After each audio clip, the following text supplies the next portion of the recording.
Donc, bonjour à tous, nous voici ici pour présenter une technique liée aux maladies du bois, donc notamment l'ESCA, qui est le curetage. Donc je me présente, je m'appelle Valentin Vence, conseiller viticole et animateur du réseau du GEDV de l'Aisne. Donc on va d'abord commencer par vous présenter les symptômes liés à cette maladie qui est l'ESCA, puis ensuite on reviendra plus précisément sur la technique de curetage et comparer cette technique à d'autres qu'on peut employer en Champagne. Donc pour commencer, au niveau des symptômes d'ESCA, ça commence avec des symptômes visibles sur feuille. Donc un symptôme caractéristique qui est la tigrure qu'on peut retrouver sur les feuilles de meunier touchées par l'ESCA. Donc ça va être des ponctuations qui partent du bord du limbe et qui vont remonter ou non en fonction de l'état d'avancement de la maladie sur la feuille.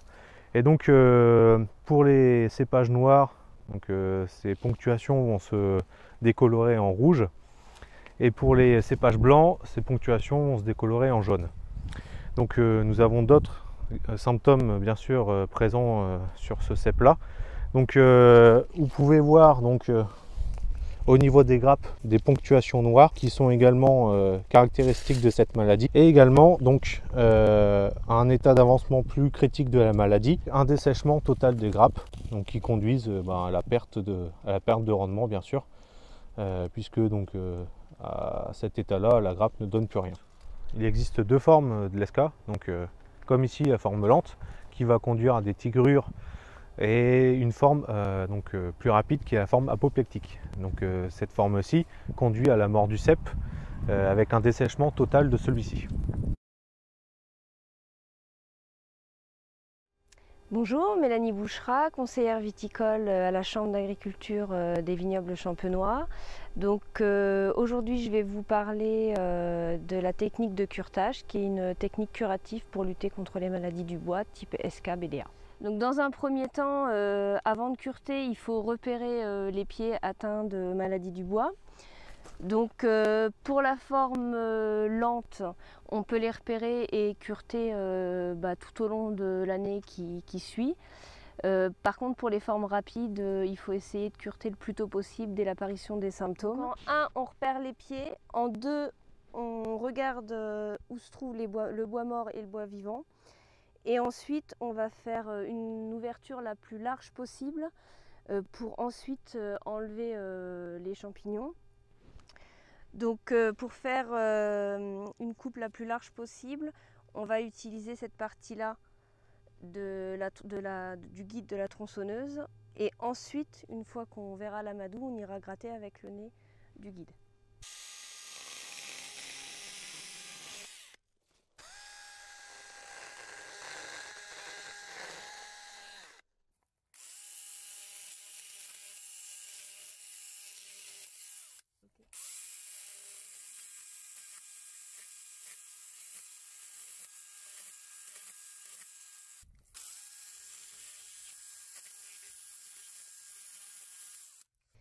Donc on a enlevé une partie de l'amadou qui était située sur le haut là, et maintenant on va aller vers le bas. Tant qu'on voit de l'amadou, on curete.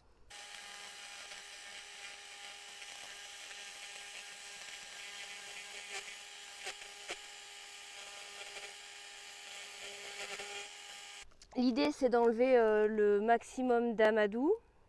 Si vous n'observez pas d'amadou dans le pied, c'est pas la peine de cureter, ça sert à rien d'enlever du bois mort, c'est une perte de temps. Il faut vraiment enlever l'amadou et le maximum d'amadou possible. Et derrière, on constate 100% de reprise si l'amadou a été entièrement extirpé. Si on en a laissé un peu, l'année d'après, ça réexprime. Et pour les pieds en forme rapide apoplectique, si on le fait suffisamment tôt, on a des chances de sauver le pied. Mais voilà, si on le fait un peu trop tard, en général, ça ne reprend pas. Une fois qu'on a enlevé tout l'amadou qu'on pouvait enlever, on n'oublie pas de laisser une petite rigole ici pour que l'eau puisse s'évacuer afin qu'il n'y ait pas d'eau stagnante qui stagne dans le pied. Bonjour à tous, Pierre Gachignat, également conseiller à la Chambre d'agriculture.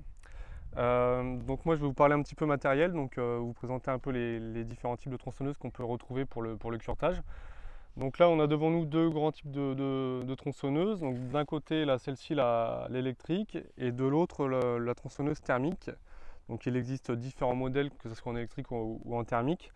La principale différence ça va être le prix dans un premier temps. Sur une électrique on va être, bon, je vais parler en ordre de grandeur, environ à 700 € la tronçonneuse et également 700 € la batterie. Sur de la thermique, on va être un peu moins cher, ça va être aux alentours de 500-600 € la tronçonneuse avec le guide pointu. Donc elles ont chacune leurs avantages et leurs inconvénients. Sur l'électrique, l'avantage, ça va être la maniabilité. La tronçonneuse sera plus légère que sur une thermique. C'est un peu plus sécurisant, ça fait moins de bruit, on est moins fatigué à la fin de la journée. La thermique, donc le guide en général est un peu plus long. Là, on a le plus petit qui se trouve, à ma connaissance, on est sur un guide de 25 cm. Donc un peu moins maniable, mais on a un peu plus de puissance si on veut tronçonner dans du bois mort, par exemple. Donc bien penser à investir dans un guide pointu. De base, quand on achète la tronçonneuse, le guide est arrondi comme celui-ci. Donc là, il faut bien penser à investir dans un second guide qui sera pointu pour aller chercher au maximum au milieu du pied sans abîmer le bois vivant.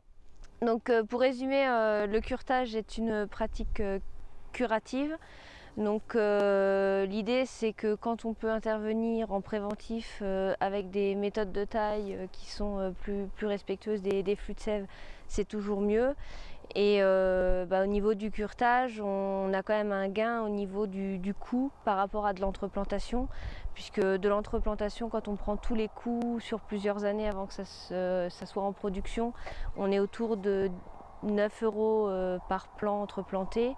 Et avec du curetage, si on met 10 minutes et qu'on a à peu près 2% à cureter à l'hectare, on est sur 4 € du coup, machine et investissement inclus. Si vous avez besoin de plus de précision et d'aller un peu plus dans le détail, la Chambre d'agriculture propose des formations sur le curetage et sur les systèmes de taille moins mutilants pour préserver la vigne des maladies du bois.